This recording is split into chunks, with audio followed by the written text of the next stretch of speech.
vətən, gör nə qədər tarixi dastanın var. Uğrunda ölmək üçün gör nə qədər canın var. Yağı düşmən sənə baş əyməyə məcbur, artıq əyməsə kəsməyə baş xelili qəhrəmanın var.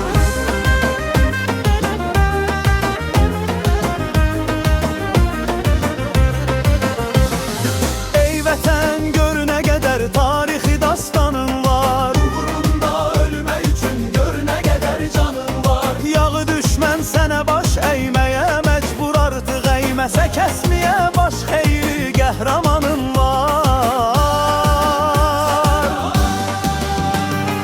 Vətən oğlu sonacan sıx tətiyə barmağını, qoru öz millətini, dövlətini, bayrağını. Vətənin qədrini bil, hər qarışın sev və qoru. Qoymaya dəldə qala, al geri öz torpağını.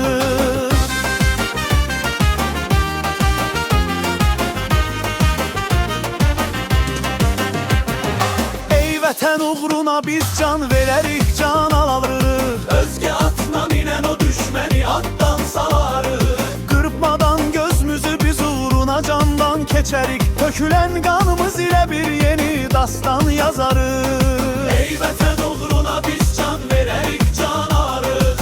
Özgə atla minən o düşməni atdan salarıq. Qırpmadan gözümüzü biz uğruna candan keçərik. Tökülən qanımız ilə bir yeni dastan yazarıq. Vətən oğlu sonacan sıx tətiyə barmağını, qoru öz millətini, dövlətini, bayrağını. Vətənin qədrini bil, hər qarışın sev və qoru. Qoymaya dəldə qala, al geri öz torpağını.